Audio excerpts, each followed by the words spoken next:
Samantala, patuloy ang ginagawang investigasyon ng Criminal Investigation and Detection Group ng PNP sa negosyanteng si Peter Lim. Ito ay kasunod na rin ng pagsisiwalat ng umano'y drug lord na si Kerwin Espinosa sa kanyang koneksyon kay Lim. Maliban sa CIDG, isang task force rin ang bubuin ng NBI upang tutukan si Peter Lim. May report ang aming kasamang si Julius Disamboron. Nagsasagawa ngayon ng case build-up ang pambansang pulisya laban kay Cebu-based businessman Peter Lim. Si Lim ang tinukoy na isa sa mga supplier ng droga ni Eastern Visayas top drug lord Kerwin Espinosa. Dito'y inatasan ni PNP Chief Director General Ronald Bato de la Rosa ang Criminal Investigation and Detection Group o CIDG na manguna sa case build-up. Batay sa atas, titignan ng CIDG ang maaaring kaugnayan ni Lim sa operasyon ng iligal na droga matapos ang naging pagsisiwalat ni Kerwin. Paliwanag naman ng tagapagsalita ng CIDG, nagsasagawa na din daw ang kanilang mga opisyales ng pagpupulong hinggil sa kautosang ito. Ilang impormasyon din ang nananatiling confidential para sa operational purposes ng mga otoridad.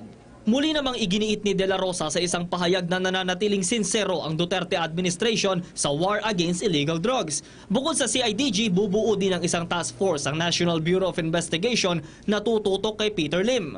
Our investigation has already established that Peter Lim, who appeared before the President, and the Peter Lim who appeared before the NBI for investigation is the same Peter Lim, and he is from Cebu. And he is the same Peter Lim who is being referred to or alluded to as Peter Jaguar Lim, the alleged drug lord. On the second issue of whether or not that Peter Lim is indeed into illegal drugs, the investigation of the NBI is ongoing.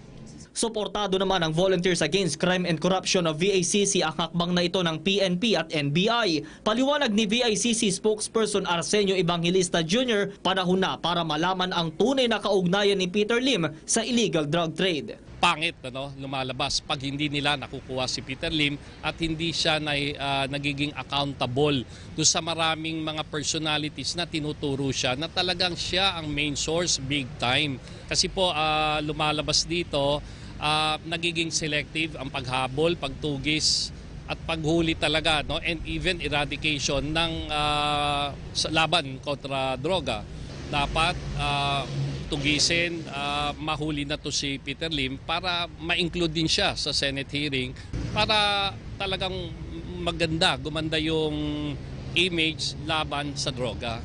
Magugunitang si Lim ang isa sa mga pinangalanan ni Pangulong Rodrigo Duterte na isa sa mga top drug lord sa bansa na kanya namang itinanggi sa pakikipagpulong sa Pangulo. Para sa PTV News, Julius Disamboron.